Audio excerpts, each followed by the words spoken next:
आइए सब मिल करके 3 बार आज ओंकार का उच्चारण करते हैं। ओम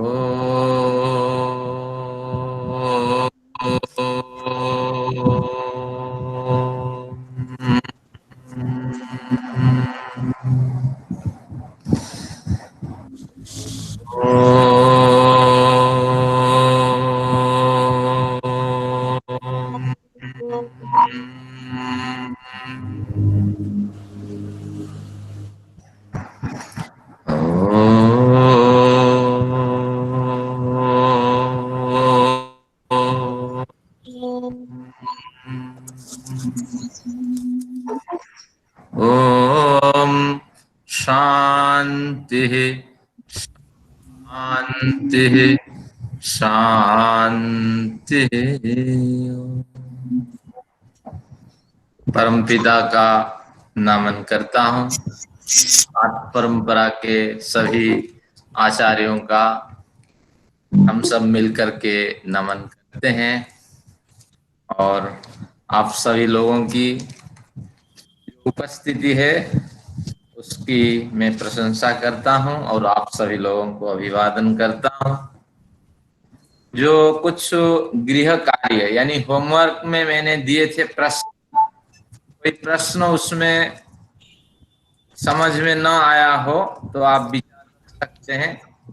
जो प्रश्न थे अगर समझ में आ रहे हैं तो कोई बात नहीं, और हमें तो कोई एग्जाम नहीं देना है, केवल बौद्धिक व्यायाम करना है कि थोड़ा बुद्धि को बल मिले।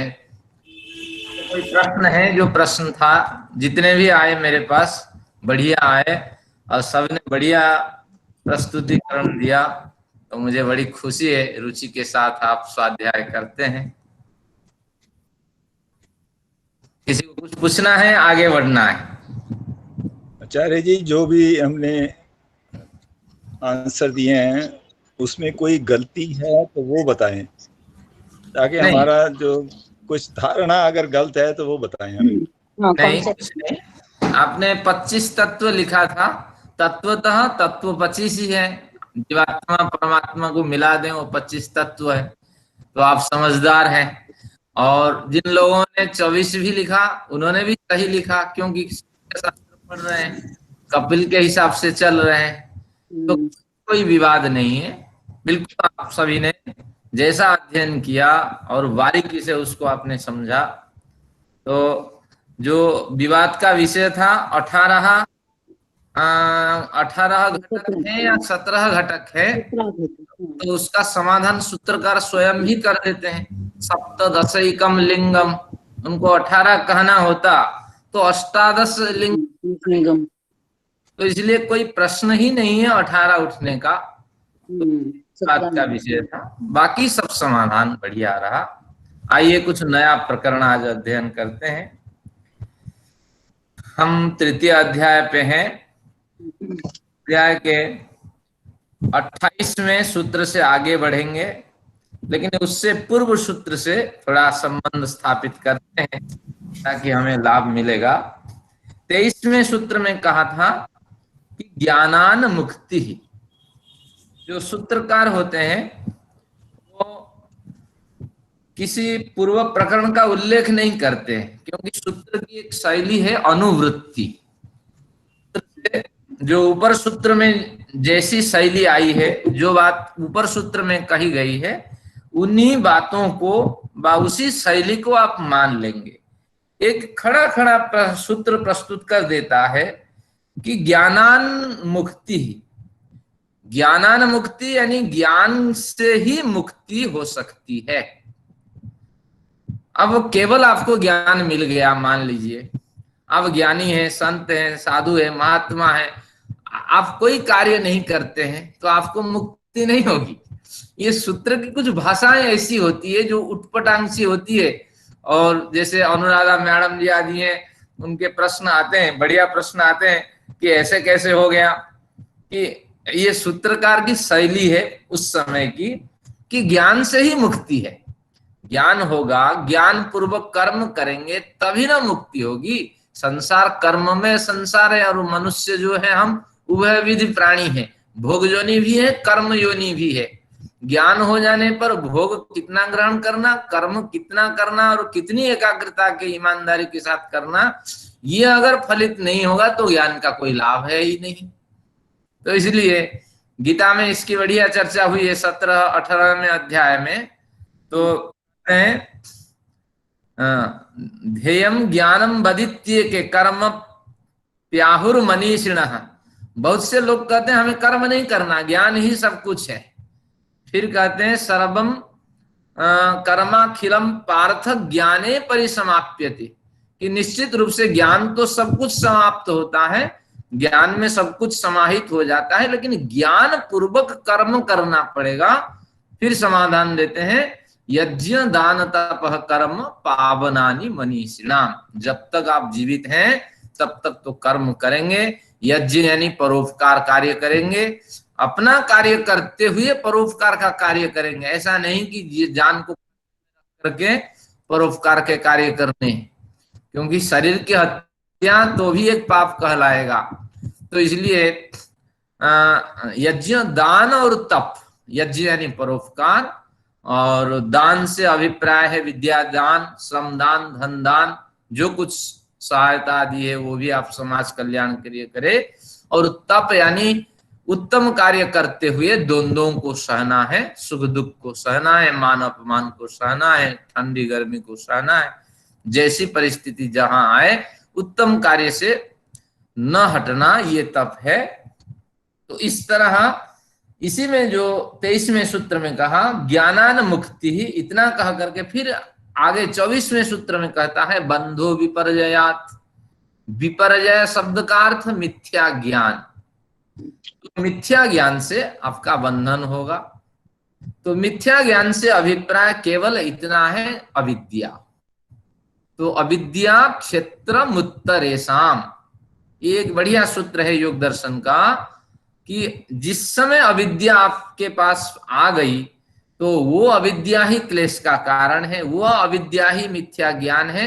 एक ही अविद्या आते ही अस्मिता राग द्वेष अभिनिवेश को बुला लेना है, बुला लेगी, और साथ में प्रसुप्त तनु विच्छिन्न उदार, इस तरह 4 वृत्तियां हर एक के बन जाएंगी और आपके जीवन को तबाह करने में वो लगी रहेगी।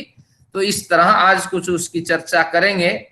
तो इस तरह विपर्जय का मतलब मिथ्या ज्ञान, मिथ्या ज्ञान के आगे लिख दीजिए कुछ नहीं सोचना मिथ्या ज्ञान क्या है। मिथ्या ज्ञान का मतलब है अविद्या, अनित्य, असूचि, दुख और अनात्म, इन चारों से परिचित न होना, ये अविद्या है, और वही अविद्या ज्ञान है। और जब तक आप मिथ्या ज्ञान से प्रेरित होकर कार्य करेंगे तो बंध आपका बना रहेगा। बंध यानी संसार से नहीं छूटेंगे, आप कितने भी निष्काम कर्म करें लेकिन आत्यंतिक मुक्ति नहीं होगी। फिर अच्छे जन्म प्राप्त करके संसार में आएंगे, फिर तनाव होगा, फिर यहाँ संसारिक जैसी व्यवस्था है तो उस हिसाब से आपको फल मिलेगा। तो इस तरह ये 2 सूत्र आपको याद रखना है, साथ में तीसरा सूत्र भी याद रखना। ये अगर आप कहें कि सांख्य दर्शन से हमने क्या लिया, तो 3 सूत्र केवल ही हमने लिए, यही आपके लिए सांख्य दर्शन का बिल्कुल सार है। अगर सांख्य दर्शन का वास्तविक सार क्या है, ये 3 सूत्र है, ज्ञानान मुक्ति ही, बंध विपर्ययात, फिर कहते हैं नियत कारणत्वात् न समुच्चय विकल्पो। ज्ञान ही नियत कारण है, निर्धारित कारण है, अनिवार्य कारण है, और ज्ञान के न होने से और समुच्चय विकल्प किसके देंगे। अब सूत्रकार को ही पूछा जाए, भैया आपने तो और कुछ बताया नहीं, ज्ञान और विपर्जय की बात कही, समुच्चय यानी बहुतों को मिलाना, विकल्प यानी एक एक करके उस कार्य को करना। तो इसलिए सूत्र से, आगे सूत्र से भी खींचेंगे, पीछे सूत्र से भी खींचेंगे। आगे सूत्र में उन्होंने कहा था 27 में, इतरस्यापि नात्यंतिकम, बहुत से कार्य होते हैं जिन्हें अच्छा मान करके सामाजिक लोग करते हैं। एक तो यज्ञ याग आदि कर्म होते हैं, उनको रुचि के साथ हम करते हैं। निष्काम कर्म होता है, उसको भी रुचि के साथ हम करते हैं। एक परोपकार होता है, सहयोग सेवा आदि, उसको भी करते हैं। ईश्वर स्तुति प्रार्थना उपासना आदि करते हैं और मेडिटेशन आदि करते हैं, जिसे कहते हैं ध्यान समाधि आदि लगाते हैं, ये सब अच्छे कर्म होते हैं। तो अब लेते हैं समुच्चय विकल्प में, ये सारे कर्मों को घुसा देते हैं।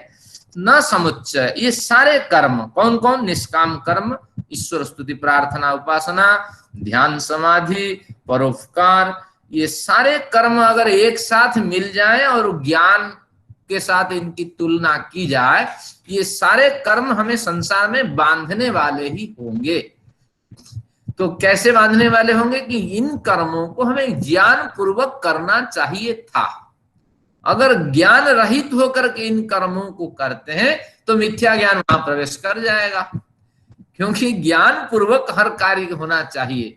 बहुत से बच्चे होते हैं बचपन से ही निकल जाते हैं, आश्रम आदि में रह जाते हैं, साधु बन जाते हैं, लेकिन वहां जो प्रमुख व्यक्ति होता है उसका मार्गदर्शन सही होना चाहिए। जब तक आपने ज्ञान प्राप्त नहीं किया तब तक इस मार्ग में प्रवेश न करिए, मिलेगा कुछ नहीं। 5-7 साल आप स्वाध्याय करेंगे, सत्संग करेंगे और उब जाएंगे निश्चित रूप से। फिर उस स्थान को, उस कर्म को जो आपने संकल्प लिया उसको छोड़ के भाग जाएंगे। ऐसे बहुत से परिचित लोगों के परिचित मेरे से बहुत से लोग हैं। मैं कुछ दिन संस्कृत प्रचार में रहा, बहुत से लोगों से मिला, साधु महात्माओं से, और उनके अंदर की बातें मैंने जानने की कोशिश की। कहते हैं किसी कारणवश हम इस तरह हो गए, अब तो इच्छा करता है कि इसको छोड़ दे, लेकिन अब जाए कहाँ, उम्र हो चुकी है। ऐसे भी बहुत से संतों से मिला। मैं एक बार बड़ोदरा में मैंने मिला, एक बढ़िया संत, आश्रम के बड़े मालिक हैं, 5-7 आश्रम है। तो बड़े दुख के साथ वो कह रहे थे कि मैं क्या करूं, कि 5-7 आश्रम देख करके मेरे पिताजी ने दान कर दिया साधु महात्मा को। मेरी तो कोई जानकारी थी नहीं, थोड़ी बहुत मैंने प्रयत्न करके संस्कृत पढ़ी, और अब मुझे इस मार्ग से हटने की इच्छा हो रही है, लेकिन सब साधु महात्मा कह करके मेरे पे दबाव डाल रहे हैं और मैं इस चक्कर में फंसा हुआ हूं। तो इसलिए निश्चित रूप से मेरे पूर्व कोई गलत कार्य रहा। तो इससे आप समझ जाइए कि ये यही कह रहा है कि आप दान करिए, स्वाध्याय करिए, सत्संग करिए, सेवा करिए, कुछ भी करिए, ज्ञान पूर्वक होना चाहिए। अगर ज्ञान पूर्वक नहीं है तो इन सबको तुलना कर लीजिए, सबको एक तोले में रख दीजिए, दूसरे तोले में ज्ञान को रख दीजिए। इनसे तो निश्चित फल मिलेगा। जब आपने निष्काम कर्म किया है फल तो मिलेगा, लेकिन आत्यंतिक निवृत्ति नहीं होगी। संसार में आप बंधते रहेंगे और जब तक प्रलय नहीं आया है तो इस तरह आपकी यात्राएं। तो इसलिए ये समुच्चय इन सबके मिलने से ज्ञान के बराबर ये फल देने वाले नहीं होंगे। न विकल्प हो, एक एक कर्म करके अगर आप जिंदा रहना चाहेंगे, एक एक कर्म करके उसी में अड़े रहेंगे कि मुझे ज्ञान साधना अभी करने की कोई आवश्यकता नहीं, मुझे आर्ष ग्रंथ पढ़ने की कोई आवश्यकता नहीं, मुझे वेदांती शास्त्र पढ़ने की कोई आवश्यकता नहीं, मैं तो इसी को उत्तम मानता हूं और सेवा ही परम धर्म में, सेवा में लगा रहता हूं। कोई कहे कि मैं सेवा नहीं, मैं तो ध्यान साधना में लगा रहता हूँ, हिमालय आदि कंदरों में रहता हूँ, तो इस तरह कोई सेवा अपना ले, निष्काम कर्म अपना ले, ध्यान साधना अपना ले, अगर ज्ञान नहीं है तो थोड़े दिन में उस मार्ग को छोड़ करके वापस आ जाएगा, या अगर जिंदगी बीत भी जाए उस मार्ग से बड़ा कोई लाभ नहीं होगा। फिर एक जन्म मिलेगा जिसके कारण फिर आपको दुख मिलेगा, कष्ट मिलेगा। किंग जोंग का बम हमला होगा तो आप ही मारे जाएंगे, कष्ट तो होगा ही। और पाकिस्तान तैयार बैठा है, हर बातों पे हमला कर देगा, तो इसलिए दुख तो होगा ही, जन्म लेने पर दुख तो होगा ही होगा। तो इसलिए शास्त्रकार कहते हैं, एक बढ़िया उदाहरण देकर के 26 में, स्वप्न जागराभ्याम, जैसे स्वप्नावस्था और जागृतावस्था अवस्थाएं होती हैं, इन दोनों को मिलाने से, ये दोनों मिलकर के कोई कार्य नहीं करते, इनकी एक अलग अलग इनका स्वरूप होता है। ऐसा नहीं कह सकते स्वप्न और जागृत अवस्था ये दोनों मिलकर के ही हमें फल देंगे, ऐसा भी आप नहीं कह सकते। और साथ में ये नहीं कह सकते केवल स्वप्नावस्था मुझे ही आए उससे मेरा जीवन चल जाएगा, या केवल ही जागृतावस्था मुझे आए उससे ही मेरा काम चल जाएगा, संसार में मैं सुखी से जीवन जी सकता हूं, ये आप नहीं कह सकते। अगर ऐसा होता तो ये एक अवस्था की कल्पना क्यों की गई? जागृतावस्था के साथ स्वप्नावस्था भी उतना महत्वपूर्ण है जितनी जागृतावस्था। ये मस्तिष्क का कुछ व्यायाम होता है, मस्तिष्क को संतुलन बनाने के लिए ये अवस्थाएं हैं। हम जैसे एक अवस्था ही प्रमुख है इस तरह कह करके केवल ही एक अवस्था में हम रहना चाहें जैसे संभव नहीं है। स्वप्नावस्था की भी आवश्यकता है। स्वप्नावस्था में भी व्यंग्य है, स्वप धातु है, इसमें केवल स्वप्न देखना नहीं है, इसमें सुषुप्ति भी आ जाती है। सोना भी स्वप धातु से बनता है, सुषुप्ति, स्वप्न भी स्वप धातु से बनता है। तो जागृतावस्था एक पृथक अवस्था, स्वप्नावस्था एक पृथक अवस्था। इन दोनों अवस्थाओं के मिलने से ही व्यक्तित्व का संचालन होता है। लेकिन जैसे इनके पृथक पृथक होने से व्यक्तित्व का संचालन नहीं हो सकता, तो उसी तरह समुच्चय और विकल्प ये दो सिद्धांत हैं। अगर विकल्प अपना ले कि एक एक अवस्था से काम चल जाए तो भी नहीं होगा, और दोनों अवस्थाओं से ही काम चल जाए अगर कोई कहे कि ये दोनों अवस्थाएं ही एक साथ हमें प्राप्त हो जाए, ये भी नहीं है। कब आपको स्वप्न आएगा ये मस्तिष्क और शारीरिक क्रिया पे निर्भर करता है, और कब आपकी जागृत अवस्था होगी वो भी इस पे निर्भर करता है। सोता हुआ भी व्यक्ति जागता रहता है, लेकिन कभी आप सोचते नहीं है कि आज जागा क्यों, सोने के समय पे आज नींद क्यों नहीं आ रही है। अगर समीक्षा करेंगे तो दिन भर की क्रिया पे आप ध्यान देंगे तो वहां से कोई त्रुटि हुई है। तो इस तरह ये दोनों अवस्था एक साथ घटित नहीं होती हैं, और अगर कभी कई कभार घटित होती है तो शरीर की स्वस्थता के लिए, और इनकी पृथक पृथक सत्ता से भी काम नहीं चल सकता। तो उसी तरह समुच्चय और विकल्प को समझ लेना चाहिए कि ज्ञान के बिना इनके समुच्चय यानी एकत्रीकरण से, अच्छे कर्मों के एकत्रीकरण से कोई लाभ नहीं। और अच्छे कर्मों में से एक एक कर्म किए जाएं ज्ञान के बिना तो भी इससे कोई लाभ नहीं। 27वें सिद्धांत बता दिया, ये भी महत्वपूर्ण है, इंपॉर्टेंट सूत्र है, लेफ्ट साइड में हाशिया लगा के इम्पोर्टेंट। इतरस्यापि नात्यंतिकम, इतरस्यापि, हाँ, इतरस्य अभिप्राय है कि ज्ञान के बिना अगर कोई और पंथा अपनाते हैं जिससे समाज का कल्याण होता है, व्यक्तिगत कल्याण होता है, तो कोई भी मार्ग अपनाते हैं और ज्ञान के बिना यानी ज्ञान पूर्वक होना चाहिए वो कार्य, तो अगर होता है तो निश्चित रूप से लाभ देगा, अगर नहीं है न आत्यंतिकम, जो अत्यंत निवृत्ति, एक लंबे समय तक शरीर से छूट जाना और दुखों से छूट जाना, ये संभव नहीं हो सकता क्योंकि ज्ञान पूर्वक अनुष्ठान नहीं हुआ है। तो इसके लिए एक बढ़िया सिद्धांत है, हमारे शास्त्रों में इसका प्रतिपादन हुआ है कि मैं ज्ञान पूर्वक कार्य कर रहा हूं, इसको मैं कैसे जानूं। तो सबसे पहले दो प्रश्नों पे आपका निर्णय टिका हुआ है।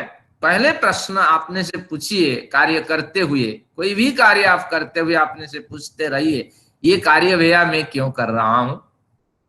आपसे पूछा जाए, मुझसे पूछा जाए, क्यों कर रहा हूं ना, आत्मा की अपनी प्रसन्नता के लिए। तो इसलिए अगर इस कार्य को कर रहा हूं, स्वार्थ प्रेरित कार्य है, तो निश्चित रूप से आत्यंतिक फल नहीं देने वाला है। और फिर दूसरा प्रश्न उसमें करिए, क्या इस कार्य को करते हुए मैं आत्यंतिक निवृत्ति प्राप्त कर सकता हूं या सिद्धांत के मार्ग पे चल रहा हूं। तो इस तरह दो प्रश्न करिए, ये कार्य क्यों कर रहा हूं और इस कार्य को करते हुए मैं सिद्धांत के मार्ग पे चल रहा हूं क्या। आत्यंतिक निवृत्ति भूल जाइए।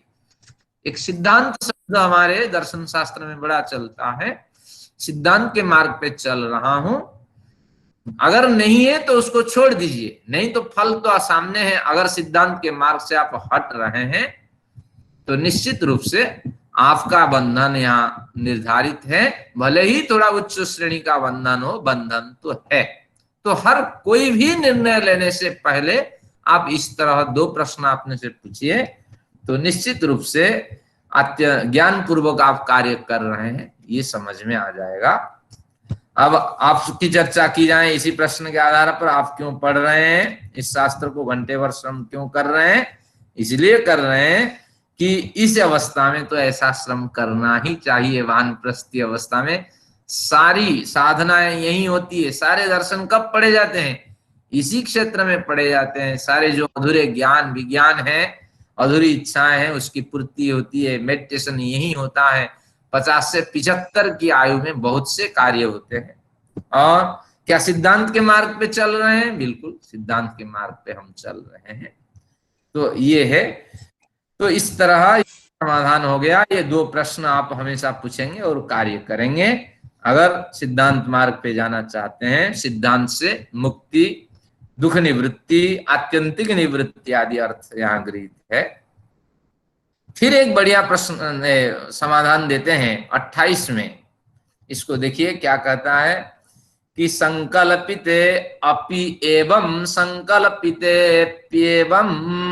संकल्पिते सति, संकल्पिते सति आपने संकल्प किया, लेकिन वो संकल्प अगर ज्ञान पूर्वक नहीं हुआ, वो संकल्प अज्ञान से प्रेरित रहा, आपने बढ़िया पैसे कमाए, आपका तो ज्ञान नहीं, आचार्य के पास गए और आचार्य क्या है? आचार्य शिष्य लुंठका, आचार्य शिष्य लुंठका।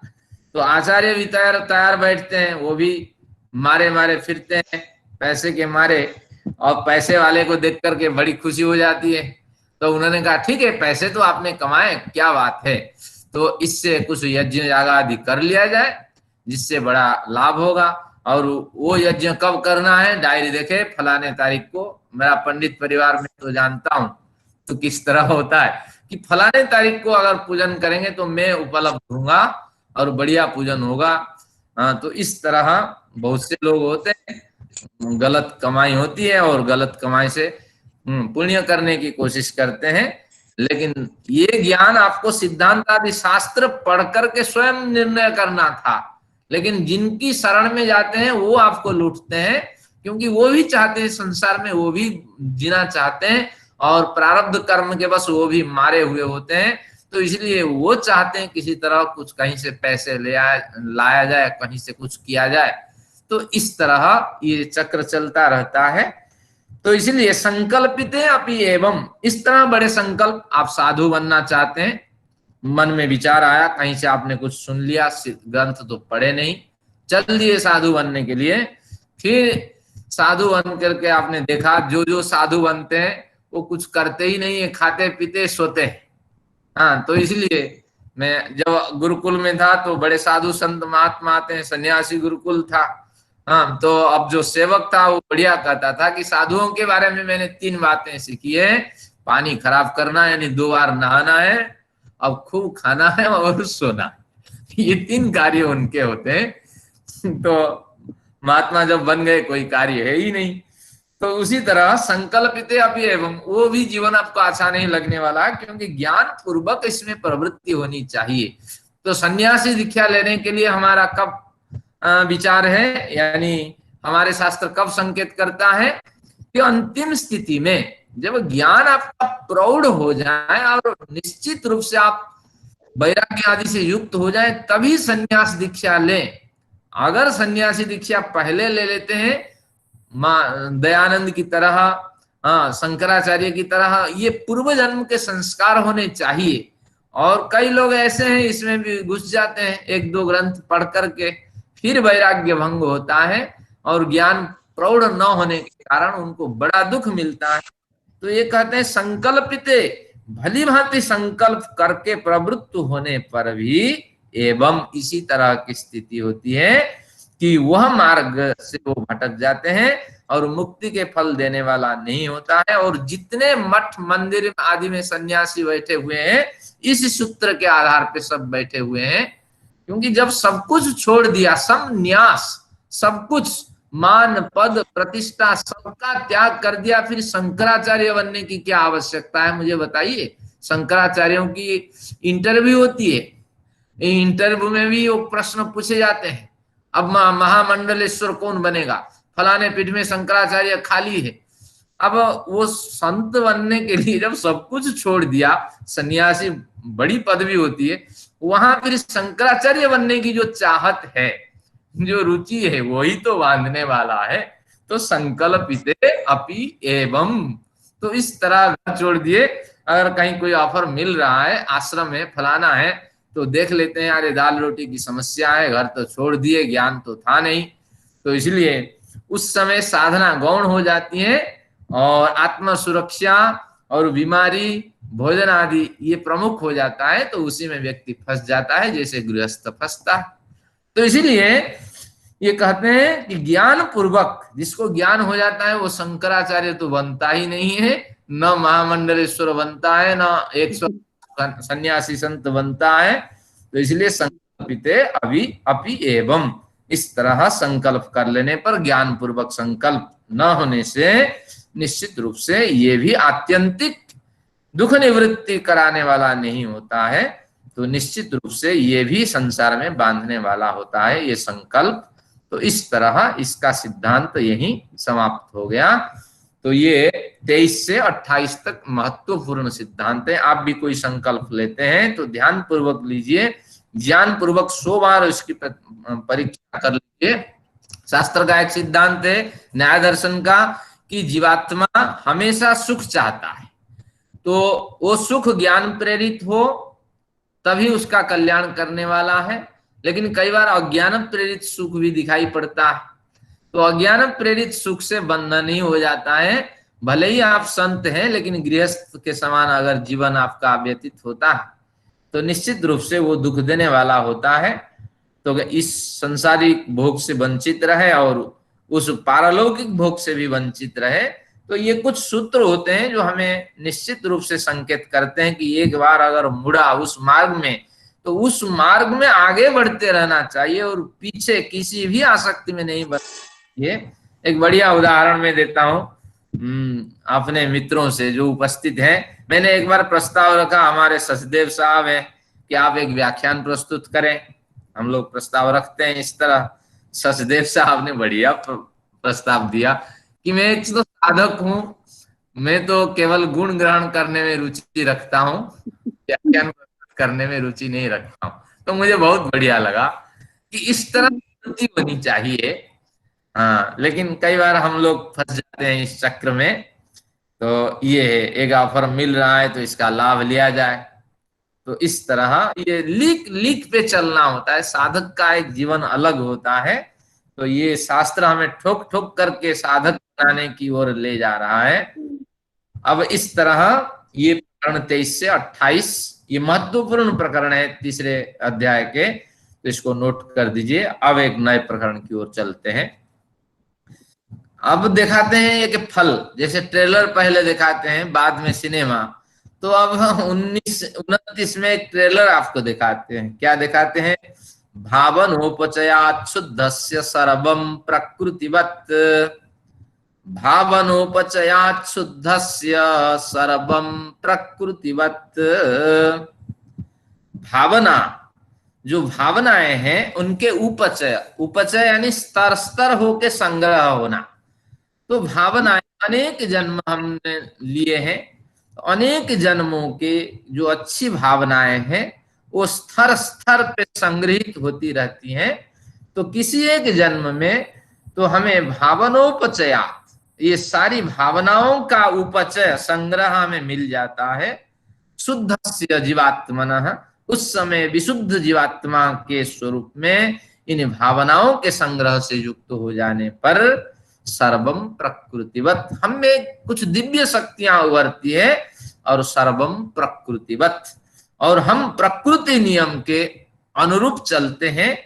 और प्रकृति नियम के अनुरूप से अभिप्राय क्या है कि हम कुछ विलक्षण कार्य करते हैं। जो कार्य प्रकृति कर लेती है उस कार्य को हम भी कर लेते हैं।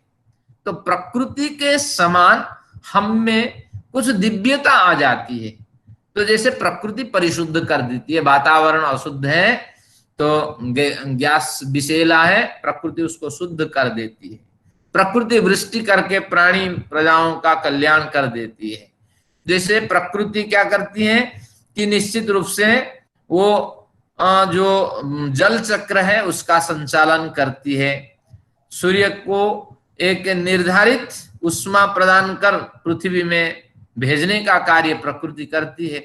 तो उस तरह समाज कल्याण पर बहुत से कार्य हम प्रकृति के नियम अनुकूल करते हैं, लेकिन प्रकृति के नियम के विपरीत नहीं करते। अगर कोई कहे कि मैं निकल जाऊं और इस दीवार से, जैसे दिखाते हैं टेलीविजन में कि एक रोशनी निकली और दीवार को फांद करके उस पर निकल गई, तो अगर इस तरह कोई कहे कि मैं रोशनी बन करके एक देश से दूसरे देश तक पहुंच जाऊं, तो ये संभव नहीं है, क्योंकि इसमें एक बढ़िया सिद्धांत है जो स्पष्ट कर देना है।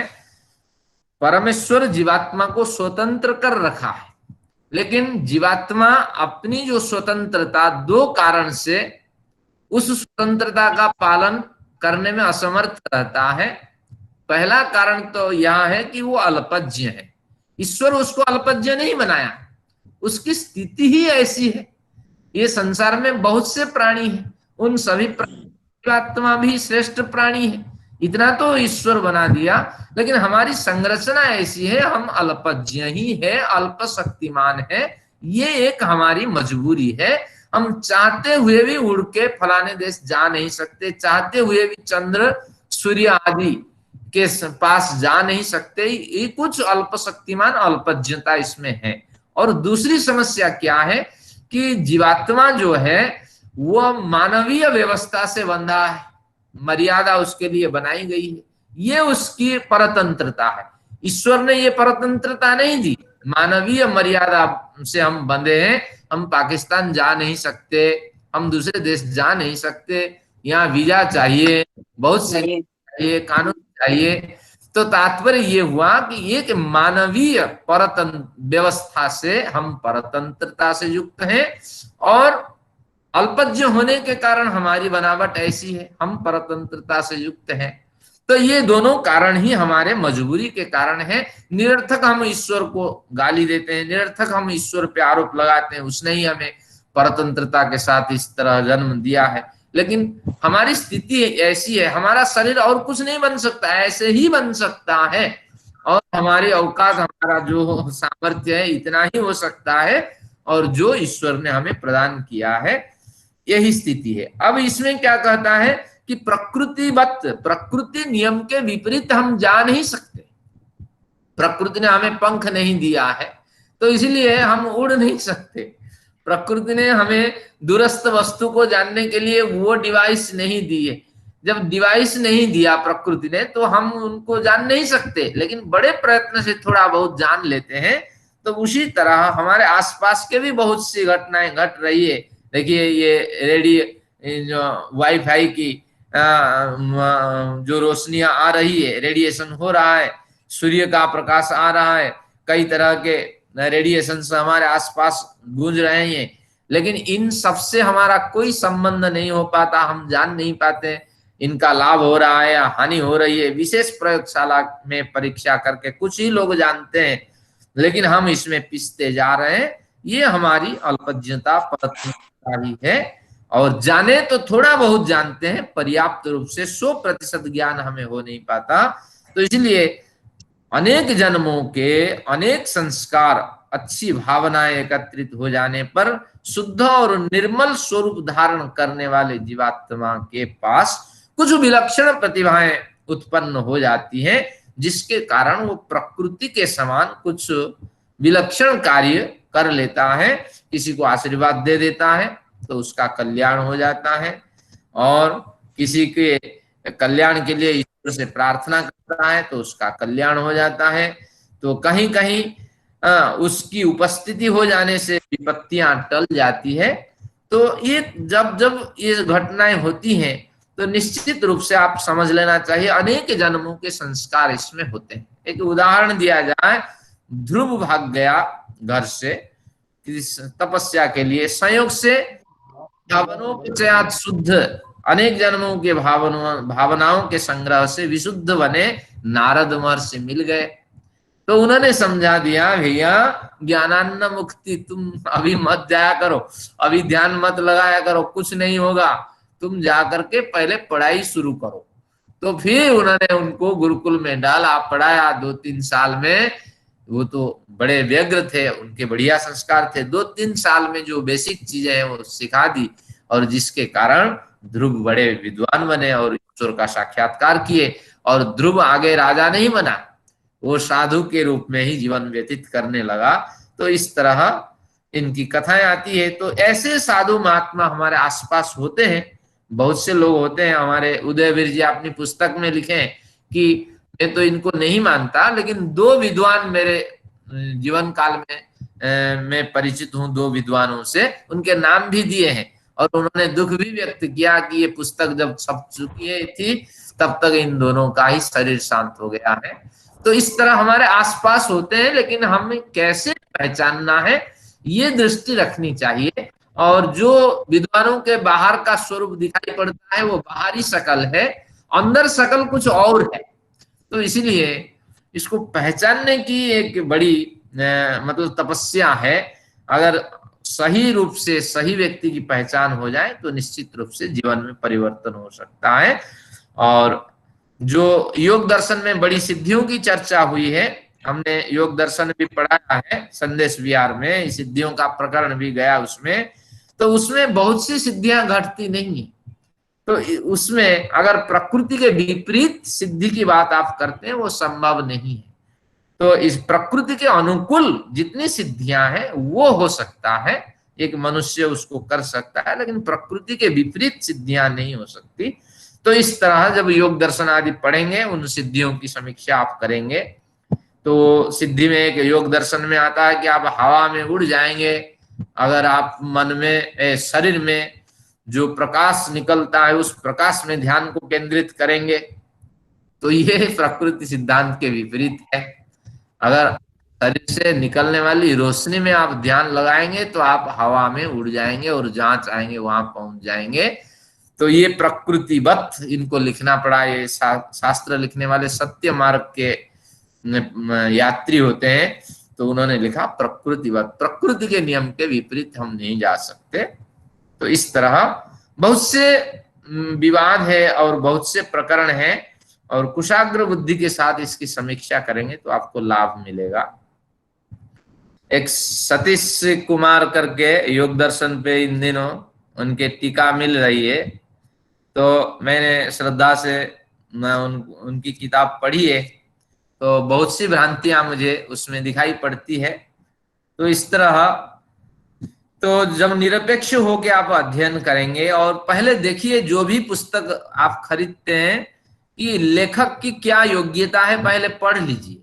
अगर इन परंपराओं से गुजरा है, सतीश प्रकाश जी बड़े विद्वान हैं, माने जाते हैं, बढ़िया पुस्तक लिखी है 500-600 पेज की।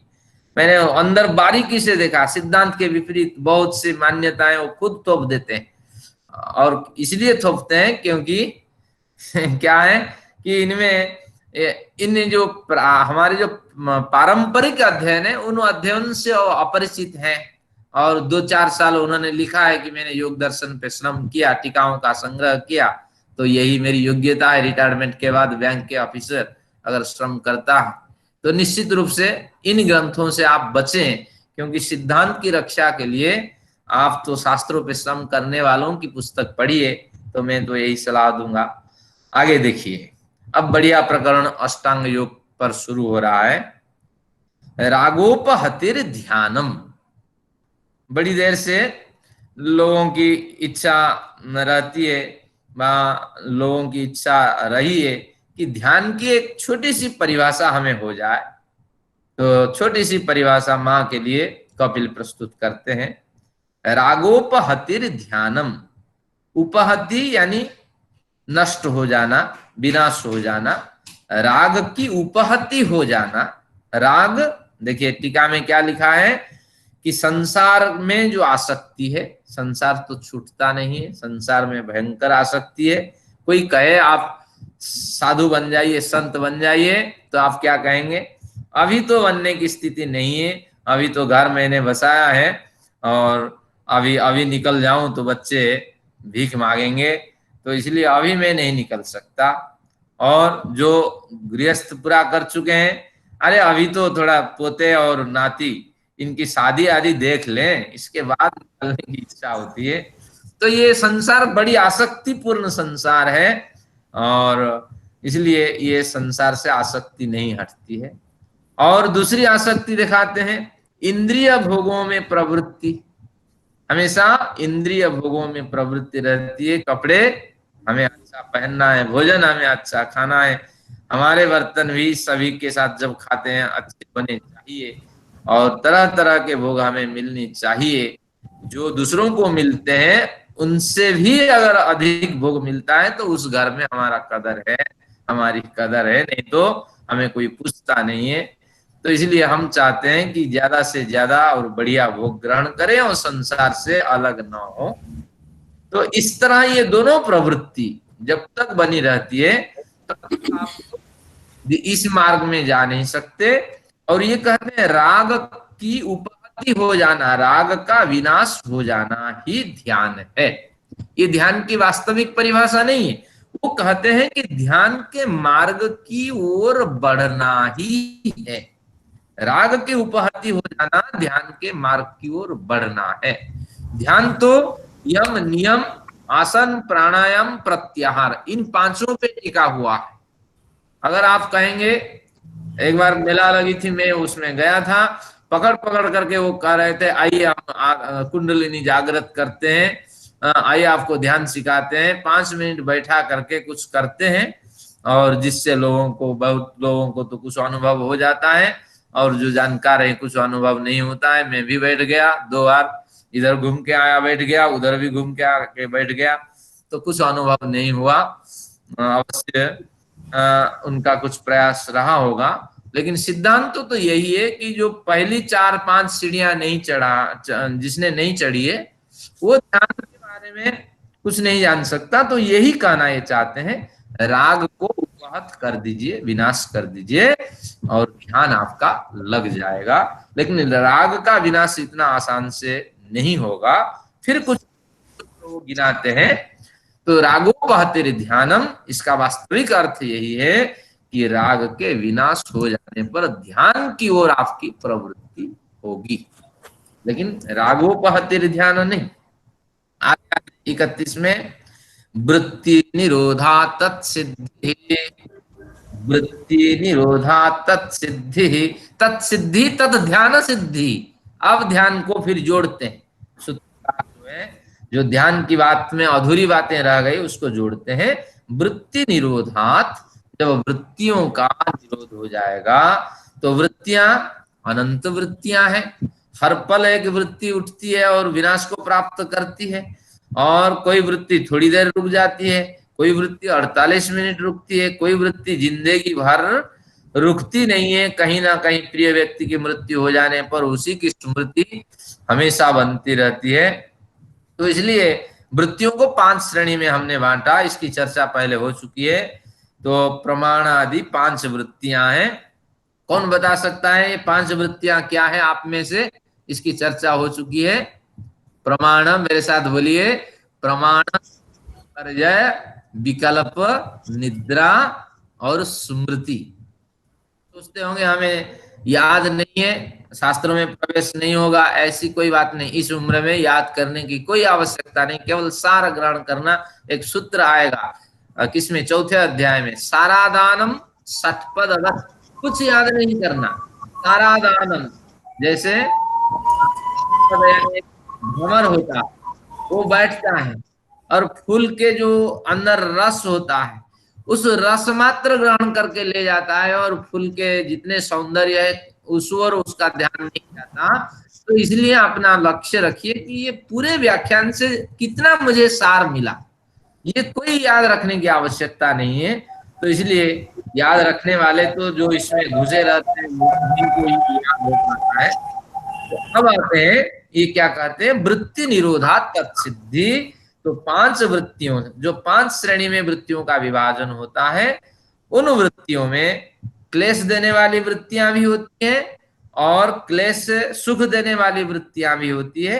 पहले सुख देने वाली वृत्तियां ही आप ग्रहण करें, क्लेश देने वाली वृत्तियां हटा दें। फिर धीरे धीरे आप क्या करें ना, ये जो सुख देने वाली वृत्तियां हैं उनको भी हटाने का प्रयत्न करें। तो इस तरह वृत्तियों का निरोध होता है। आंख बंद करके बैठ जाइए, जो विचार उठ रहा है उस विचार में 2 प्रश्न लगा दीजिए। क्या ये कार्य क्यों कर रहा हूं, और क्या इस तरह वृत्तियों के चिंतन करके मैं सिद्धांत के मार्ग पे जा सकता हूं? अगर नहीं है तो वो क्लेश देने वाली वृत्ति उसको हटा दीजिए और सुख देने वाली वृत्तियां आप ग्रहण करें। धीरे धीरे अभ्यास हो जाने पर सुख देने वाली वृत्तियां जब हट जाएगी तब वह योग आपकी समाधि कहलाएगा। तो एक योग में चित्त वृत्ति निरोध को हम योग कहते हैं। और ये के बात ध्यान रखना, हर योग समाधि नहीं होता है, ये बात ध्यान रखना। हजारों बार हम मेडिटेशन में बैठते हैं, हर बार समाधि नहीं लगती, वृत्तियां बलवत्ती होती है। जो आसपास जो घटनाएं घटी, आपके साथ जो कुछ हुआ है, आपके शरीर में कहीं दर्द है, पीड़ा है, कहीं कोई सूचना मिली, ये वृत्तियां तो आएगी ही आएगी। तो ये क्लेश देने वाली वृत्तियां आप हटा दीजिए और सुख देने वाली वृत्तियां आपके साथ चलेगी, और थोड़ी देर के बाद आपका समय खत्म। तो उस दिन तो आपका योग हुआ ही नहीं। तो इसीलिए ये बड़ी समस्या के साथ हम गुजरते हैं। तो ऐसा समय का चयन करें जब मन शुद्ध हो और क्लेश देने वाली वृत्तियां ही न उठे। निरंतर सुख देने वाली वृत्तियां जब हट जाएगी तब जाकर के वो समाधि रूपी योग बनेगा। और उस योग के भी 2 भेद होंगे, संप्रज्ञात समाधि, असंप्रज्ञात समाधि। समाधि की स्थिति प्राप्त हो जाने पर ये दोनों को आपको समझना पड़ेगा। संप्रज्ञात समाधि, समाधि को पहले खोल लेते हैं। सम्यक आधीयते, भली भांति जो ध्येय होता है, हमारा ध्येय क्या है? परमेश्वर। परमेश्वर से हम मिलना चाहते हैं, परमेश्वर का साक्षात्कार करना चाहते हैं, उनके प्रति आभार व्यक्त करना चाहते हैं। उन्होंने इस जीवन को भली भांति जीने के लिए हमें सुंदर अवसर दिया है। जैसा भी अवसर उन्होंने दिया है सुंदर ही है, क्योंकि योग्यता से अधिक ईश्वर ही हमें देता है। तो इस भावना से हम प्रतिदिन मेडिटेशन करते हैं। तो इसलिए समाधि का मतलब भली भांति जो ध्येय है, उस ध्येय को जिस समय हम धारण करते हैं, उसके बारे में चिंतन करते हैं, मनन करते हैं, वो समाधि। उस समाधि की जो प्रारंभिक सीढ़ी है उसका नाम है संप्रज्ञात समाधि। सम्यक प्रज्ञायते, वह ईश्वर भली भांति उस समाधि में, ध्यान तो कहीं 100 सीढ़ियों के नीचे छिप गया, ध्यान केवल चिंतन होता है। ओंकार चिंतन करते हैं, ईश्वर के गुणों का चिंतन करते हैं, 100 सीढ़ियों के पीछे ध्यान हट जाता है। और हम जब समाधि में पहुंचते हैं तो पहली समाधि होती है संप्रज्ञात समाधि। सम्यक प्रज्ञायते, भली भांति ईश्वर के स्वरूप उसमें जाना जाता है।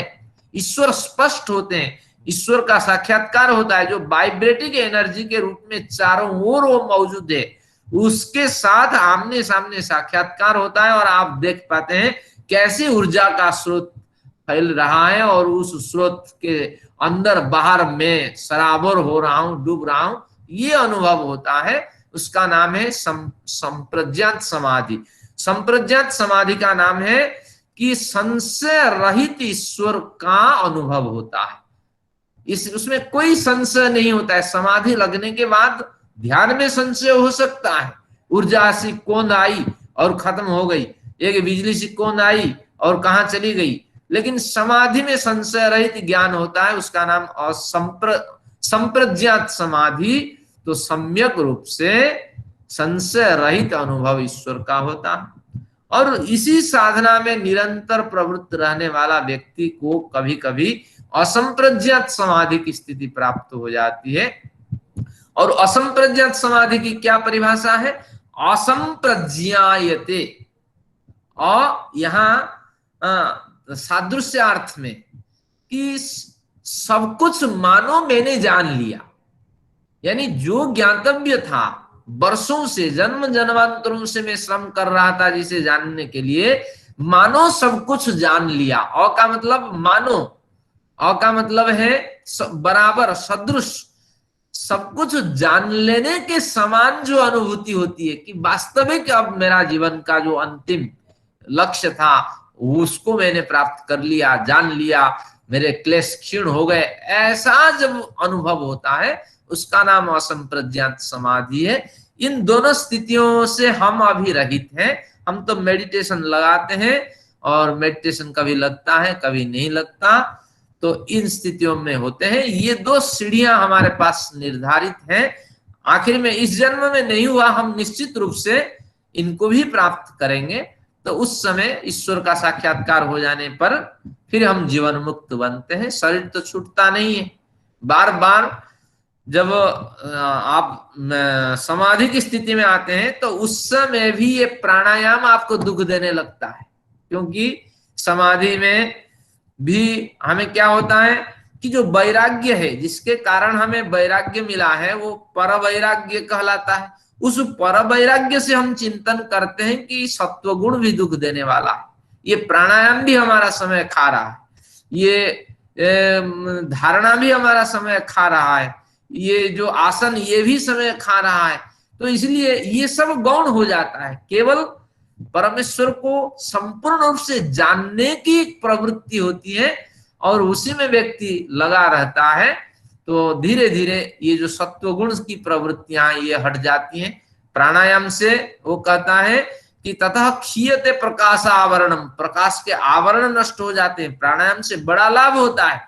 लेकिन जब समाधि की स्थिति, उच्च समाधि की स्थिति पे पहुंचते हैं, उस समय जैसे सत्व गुण ही हमें दुख देने वाला होता है, ये सारी क्रियाएं, अष्टांग योग की सारी क्रियाएं हमें दुख देने वाली प्रतीति होती है और बैठते ही हमारी साधना लग जाती है, समाधि लग जाती है। उसी का नाम है असंप्रज्ञात समाधि।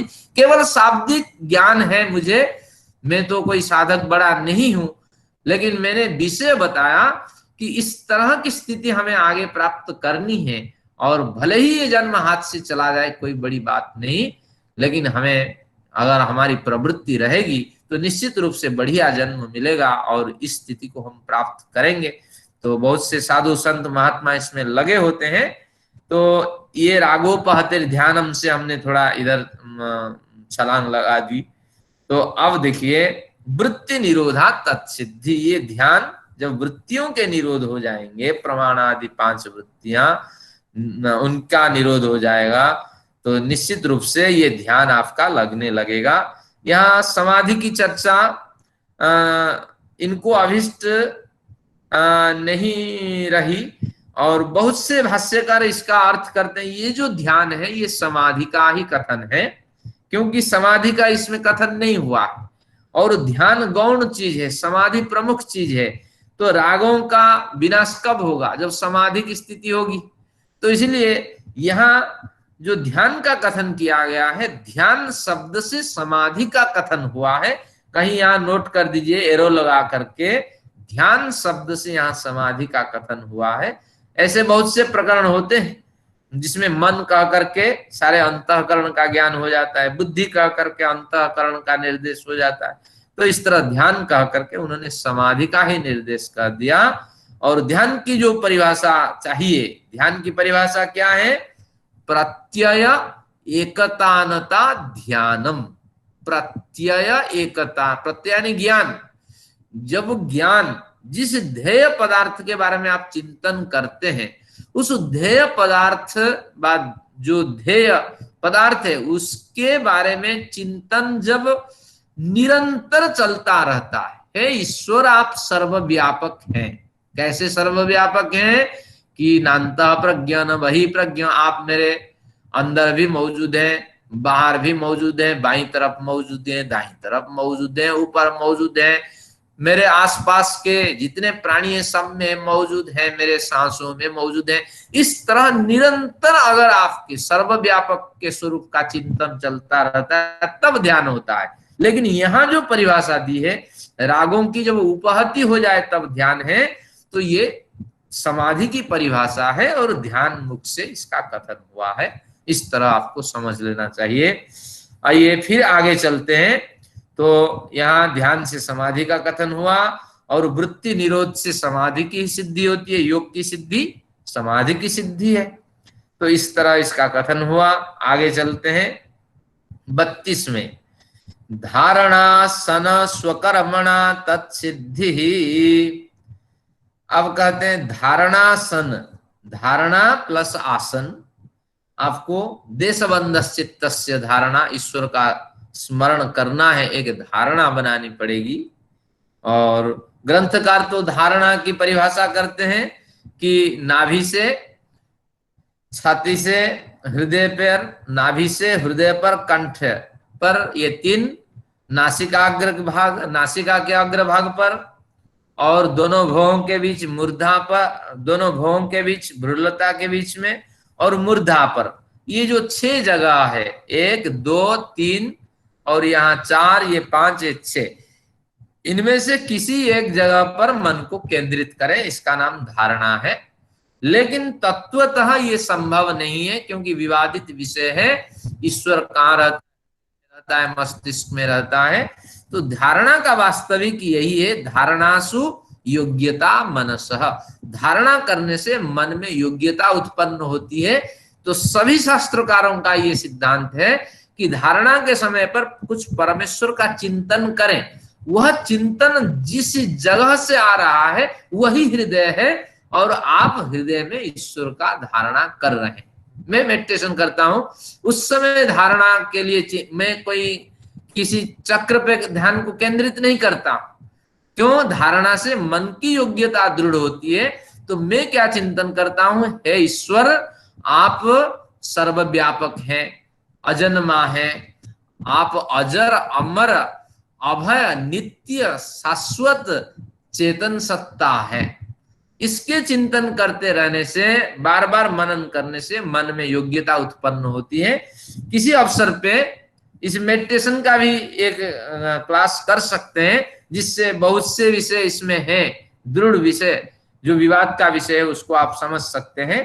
तो इस तरह ईश्वर को अगर ध्यान करना है तो हृदय में ध्यान करना है, और इस तरह अगर विचार उठाते हैं, ये विचार हृदय से उठते हैं, तो उस माध्यम से हम हृदय तक पहुंच सकते हैं ईश्वर का चिंतन मनन करने के लिए। तो किसी चक्र विशेष में ध्यान लगाने की आवश्यकता नहीं है, जैसे शास्त्रकार कहते हैं। और हमारे सूत्रकार भी कहीं इस तरह उल्लेख नहीं करते हैं कि इतना चक्र है, इतना चक्र है, फलाने चक्र पे ध्यान करो, फलाने चक्र पे ध्यान करो। जो सूत्रकार कुछ नहीं कहते हैं, हम भाष्यकारों के पीछे क्यों भागे? तो इसलिए मन मानस को खोला रख करके हमें चिंतन करना चाहिए। आगे आते हैं, धारणा हो गई, और आसन, आसन भी चाहिए। अगर वृत्तियों का निरोध करना चाहते हैं, आसन भी होना चाहिए। एक आसन में आपको बैठना है, हिलना नहीं, डुलना नहीं। तो अगर आसन स्थिर होगा तो लाभ क्या होगा? कि लाभ यह होगा, ततो द्वंद्वान अभिघातः, हमेशा एक आसन में दीर्घ काल तक बैठने का प्रयत्न करें। जो द्वंद्व है, द्वंद्व क्या है? कि ब्लड सर्कुलेशन आपका रुक गया। द्वंद्व क्या है? गर्मी सर्दी का एक द्वंद्व है। और साथ में द्वंद्व क्या है कि और जो द्वंद्व है, गर्मी भूख प्यास का जो द्वंद्व है, इन द्वंद्वों से आपको छुटकारा मिल जाएगी। किस तरह? कि आप आसन पे दृढ़ हैं, और जब आसन आपका लग जाए तो आप अपनी एकाग्रता किसी एक विषय पे केंद्रित कर सकते हैं। अगर आसन हिलता डुलता है तो निश्चित रूप से आपको तनाव होगा। 10 बार उठ के जाएंगे, 10 बार आएंगे, फिर आपको विघ्न उत्पन्न होगा, और आप जो कार्य 1 घंटे में करना चाहते थे, वो कार्य 2 घंटे, 3 घंटे, 4 घंटे में भी नहीं होंगे। तो इसीलिए ये हमारा एक बढ़िया सिद्धांत है कि आसन से द्वंद्वों का विनाश होता है। एक आसन से आप बैठिए और एक लंबे समय तक बैठने की कोशिश करें। तो अगर आसन बदलते हैं, पैर को इधर मोड़ के बैठते हैं, कोई हानि नहीं, लेकिन उस पोजीशन पे भी कुछ देर तक बैठें, ताकि एकाग्रता भंग न हो और जो कार्य कर रहे हैं वो शीघ्रता से हो जाए। आजकल तो बच्चों को पता ही नहीं है, सांप जैसे लेट जाते हैं, बैठने का कोई ढंग ही नहीं है, भोजन करते वक्त भी हिलते डुलते हैं। तो इस तरह बड़ी समस्याएं हैं, बच्चों को कौन समझाए। लेकिन शास्त्रकार कहता है कि इस मार्ग की ओर प्रवृत्त होने वाले बच्चों को ये ट्रेनिंग दिया जाए अगर व्यक्ति हिलता डुलता है, बहुत से लोग ऐसे पैर हिलाते हैं, हाथ हिलाते हैं, थू थू थू थू करते हैं, सिर हिलाते हैं, ऐसे ऐसे करते हैं, तो ये इसमें नहीं चलेगा, क्योंकि मेडिटेशन आदि के क्षेत्र में एकाग्रता चाहिए। इससे एकाग्रता भंग होती है, आपकी ऊर्जा इससे खपत होती है। तो इस तरह इसका हो गया अध्ययन, और कक्षा समाप्ति की ओर जा रही है। तो आज हम धारणा, आसन धारणा और स्वकर्मणा भी ले लेते हैं। स्वकर्म से वृत्तियों का निरोध होता है। स्वकर्म से अभिप्राय है आप जो कार्य करते हैं उसमें ईमानदारी के साथ कार्य करिए। यहाँ स्वकर्म से और कोई अभिप्राय नहीं है कि धारणा आप लगाइए, आसन में प्रतिष्ठित रहिए, जो कर्म आप कर रहे हैं, जिस सात्विक भावना के साथ जो भी कर्म आप करते हैं, तो उस कर्म से पूरी एकाग्रता और निष्ठा के साथ आपका व्यवहार हो, तो ऐसे व्यक्ति ही रागोपहत स्थिति को प्राप्त कर सकता है। उसका ध्यान यानी उसकी समाधि लग सकती है। तो सबकी समाधि नहीं लग सकती। तो इस तरह कुछ है। आगे प्राणायाम की बात करेगा और 35 सूत्र में बहुत कुछ बताएगा। तो इस तरह आज का अध्ययन हमें लाभ देने वाला था। आज के अध्ययन में प्रमुख विषय था संकल्पिते अपि एवं। बड़े से संकल्प के साथ आप प्रवृत्त होते हैं और ज्ञान पूर्वक ये प्रवृत्ति नहीं होती है। हमने विचार बनाया 60 क्लास में ये कक्षा समाप्त करेंगे, ये एक संकल्प हमारा है और ज्ञान पूर्वक हमारी प्रवृत्ति हुई है। लेकिन अगर हम बीच से छूट जाते हैं, बीच से छोड़ देते हैं और 60 क्लास कवर नहीं कर पाते, तो निश्चित रूप से ज्ञान की कमी है, एकाग्रता की कमी है, हमारे संस्कारों की कमी है, जिससे न जो क्लास छूट गए उसका लाभ मिला, जो पढ़े वो भी आवृत्ति के क्षेत्र में नहीं आएगा, उस पर भी ध्यान नहीं जाएगा। तो इस तरह हमें कार्य नहीं करना है। जिसमें श्रम करने का हमने विचार बनाया है, तो ज्ञान पूर्वक उसमें श्रम हो तभी लाभ होगा। ठीक है, तो आज इसको रोकते हैं और रागोपहते ध्यानम की बढ़िया चर्चा हो गई। सत्र समाप्त करते हैं। जो प्रश्न है तो आप, मैं ग्रुप खोल दूंगा, उसमें डाल दीजिएगा। आप सभी लोगों को पुनः धन्यवाद।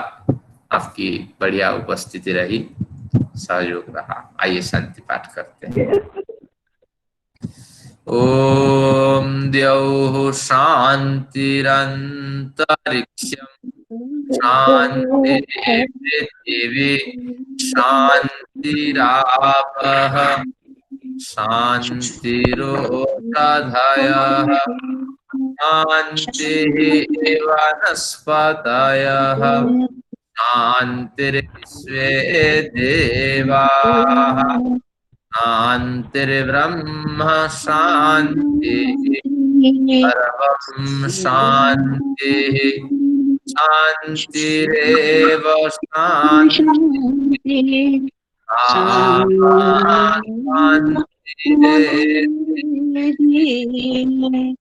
ओम शान्तिः शान्तिः शान्तिः। वैदिक अभिवादन आप सभी साधकों को सप्रेम नमस्ते। आप और कर्म बने रहिए परम पिता से।